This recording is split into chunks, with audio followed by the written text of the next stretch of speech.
नमस्कार साथियों, मैं सुशील कुमार आपका हार्दिक स्वागत करता हूं B Ed first year my classes में।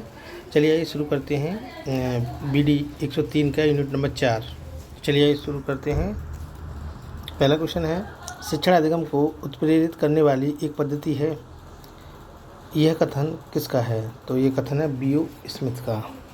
नेक्स्ट है, शिक्षण है तो शिक्षा के क्षेत्र में उद्देश्य प्राप्ति का साधन, द्विध्रुवीय उपागम या अंतःक्रिया, शिक्षण एवं अधिगम दोनों, उपरोक्त सभी। तो इसका राइट आंसर डी होगा, उपरोक्त सभी।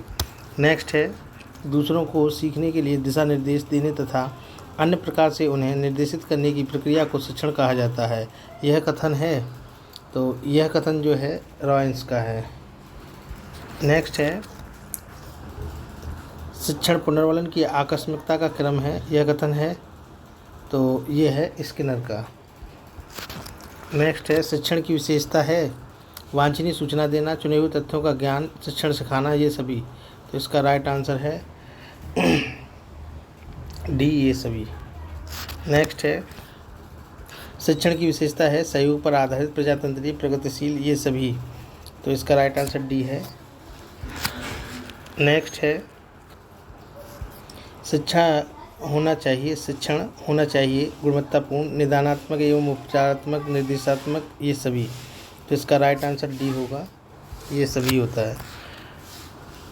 नेक्स्ट है, शिक्षा एक द्विध्रुवी प्रक्रिया है। तो जॉन एडम्स ने कहा है जो द्विध्रुवी, शिक्षक और शिक्षार्थी, ठीक है, शिक्षक और विद्यार्थी मान लो या शिक्षार्थी मान लो, दोनों के बीच। लेकिन डीवी की बात आती है तो त्रिध्रुवी प्रक्रिया हो जाती है, त्रिध्रुवी हो जाती है, उसमें क्या जाता है, पाठ्यक्रम और जुड़ जाता है। तो यहाँ जो द्विध्रुवी बताया है तो एडम्स ने, ऑप्शन ए सही है, पहला है ना। नेक्स्ट देखते हैं, शिक्षण प्रक्रिया का सोपान है शिक्षण पूर्व चिंतन एवं तैयारी, शिक्षणोपरांत मूल्यांकन, वास्तविक शिक्षण, या ये सभी। तो इसका राइट आंसर डी होगा, ये सभी। नेक्स्ट है, दक्षता आधारित शिक्षण का सोपान है पूर्व तैयारी, नियम निर्माण का समन्वयीकरण, विषय वस्तु का प्रस्तुतिकरण, या ये सभी। तो इसका राइट आंसर डी होगा, ये सभी ही है दक्षता आधारित शिक्षण का सोपान। नेक्स्ट है, बालक की दक्षता विकास में ध्यान रखने योग्य तथ्य है, दक्षता का कार्य क्षेत्र बालकों के इस तरह अनुकूल होना चाहिए, या अभ्यास कार्य के समय बालकों की थकान का विशेष ध्यान रखा जाना चाहिए, या छात्रों की अंतर्निहित शक्तियों को ज्ञात करने के बाद उसके दक्षता का विकास की प्रक्रिया प्रारंभ की जाए, या उपरोक्त सभी। तो इसका राइट आंसर भी उपरोक्त सभी है। नेक्स्ट है, जांच के किसी क्षेत्र के तथ्यों के बारे में विचारों के क्रमबद्ध प्रस्तुतिकरण को शिक्षण सिद्धांत कहते हैं, उपयुक्त कथन किसका है? तो इसका ये आंसर होगा ए, गेज ने कहा है। नेक्स्ट है, नवीन ज्ञान तथा नवीन प्रतिक्रियाओं का अर्जन करने की प्रक्रिया अधिगम है, यह कथन किसका है? तो वुडवर्थ का है। नेक्स्ट है, आदतें, ज्ञान तथा अभिवृत्तियों का अर्जन ही अधिगम है, यह कथन किसका है? तो यह है क्रो एंड क्रो का।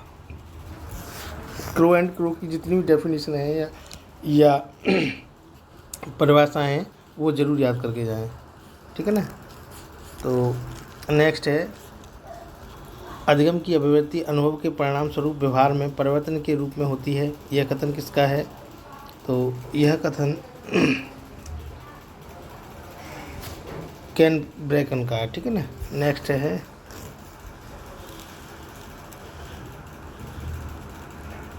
सोलेमा,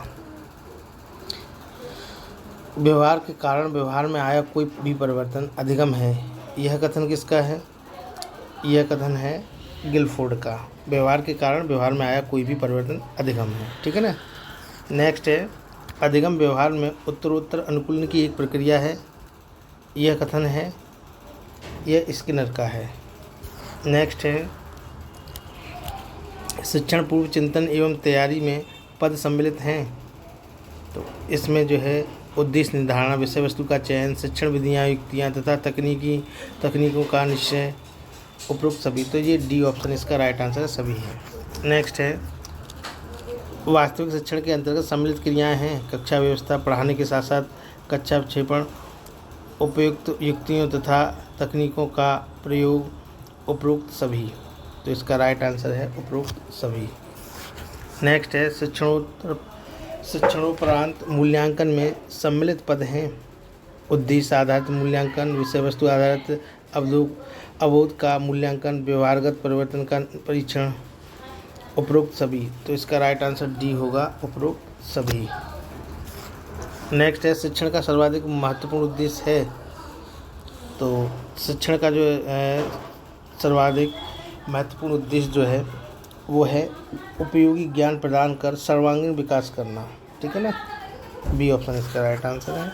नेक्स्ट है शिक्षण प्रक्रिया में समाहित प्रक्रिया होती है 2, 3, 4, 5, तो 2 होती हैं। ठीक है ना। नेक्स्ट है शिक्षण का सिद्धांत है करके सीखने का सिद्धांत, प्रेरणा का सिद्धांत, रुचि का सिद्धांत, ये सभी। तो इसका राइट आंसर होगा ये सभी सिद्धांत हैं शिक्षण के। ठीक है। नेक्स्ट है शिक्षण का सिद्धांत है व्यक्तिगत भिन्नता का सिद्धांत, नियोजन का सिद्धांत, जीवन संबंध स्थापित करने का सिद्धांत, या उपरोक्त सभी। तो इसका राइट आंसर भी डी है, ये सभी सिद्धांत है शिक्षण के। ठीक है ना।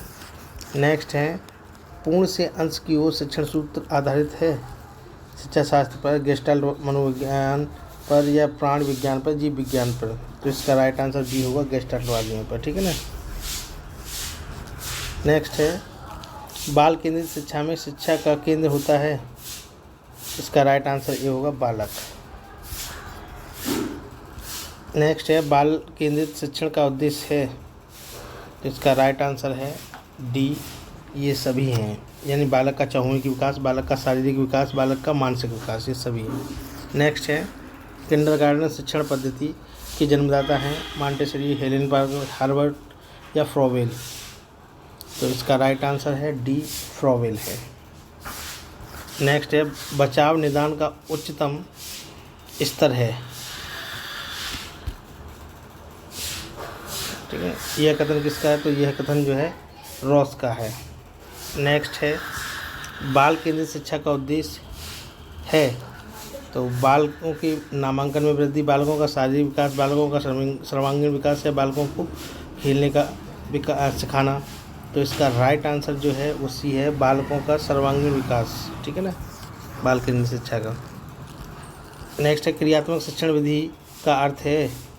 तो इसका बी ऑप्शन सही है, छात्र को अपनी स्वयं की क्रिया द्वारा ज्ञान प्राप्त करना। नेक्स्ट है उपचारात्मक शिक्षण का प्रमुख कार्य है। तो बी ऑप्शन सही है, दोषपूर्ण अध्ययन एवं अध्यापन के प्रभाव को दूर करना। नेक्स्ट है